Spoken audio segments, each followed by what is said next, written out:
আজ পুচকে বাবাটাকে দিয়ে ভিডিওটা শুরু করলাম। দেখছো তো কতটা ছটফট করছে গাড়িতে ওঠার পর। হ্যালো ফ্যামিলি, তোমরা সবাই কেমন আছো? আশা করি খুব ভালো আছো, আর আমিও খুব ভালো আছি। তো আমি আবারও চলে এসেছি তোমাদের সাথে গল্প করতে। তোমরা হয়তো ভাবছো যে আমরা সব দলবল মিলে কোথায় এখন যাচ্ছি। তার আগে এই পুচকে বাবাটাকে দেখো। তোমাদেরকে তো এর পরিচয় দিয়েই নি। এটা আমার ভাইয়ের ছেলে, মানে নিজের ভাই না, আমার জেঠুর ছেলের ছেলে। আর আমার ভাই এখন অনেক ছোট। জানো তো, এই পুচকে বাবাটা না সব্বার আদরের।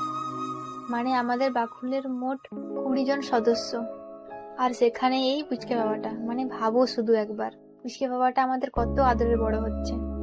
তো যাই হোক, তোমাদেরকে বলেই দিত আমরা এখন কোথায় যাচ্ছি। আমরা এখন যাচ্ছি মন্দির। মানে ওই পুচকে বাবাটা আজকে ভাত খাবে। জানো তো, আমাদের বাড়িতে না অন্নপ্রাশন নেই। নেই ঠিক সেটা বলবো না, মানে বাড়িতে যে নিয়মগুলো হয় আর কি, সেগুলো বাড়িতে আমাদের নিয়ম করতে নেই।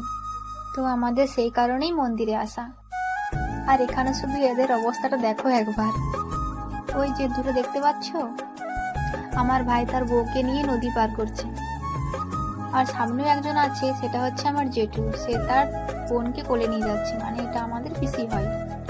শুধু ওরা দুজনেই যে তাদের কোলে উঠেছে এটা না, আমরাও ওদের কোলে উঠেছি, আমরা সব বোনেরা। আমরা তো জানতামই না যে নদীতে এত জল, নইলে শাড়িই পরে আসতাম না। দেখছো তো নদীতে কত জল।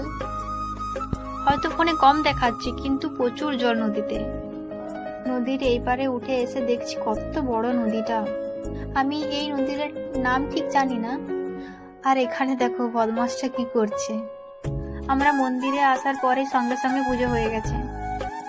দেখছো বদমাসটাকে মুখে প্রসাদ দিয়েছে, কেমন করছে মুখটা। শুধু অবস্থাটা দেখো একবার। তাকে যেমন আমরা সবাই কি খাইয়ে দিলাম। ওর শুধু পুজোটা হয়েছে, এখনো কিন্তু মুখে ভাত হয়নি। মানে সে এতটাই ছটফটা, তাকে ঘুম পাড়িয়ে মাম খাইয়ে তারপরে তাকে সাজানো হচ্ছে। আর এখানে তার বাবার এই জুতোগুলো এতই পছন্দ হয়েছে, সে বারবার তাকে এই জুতোগুলোই আগে পরাচ্ছে। মানে জুতোগুলো ঠিক হতেই চাইছে না, আর তার বাবা তাকে ছাড়বে না একদম। আর জানো তো, পুচকে বাবাটা এত বিরক্ত হচ্ছিল না, তাকে তো প্রথম সাজানো হচ্ছে। মানে সে কোনো কিছু করতেই চাইছিল না।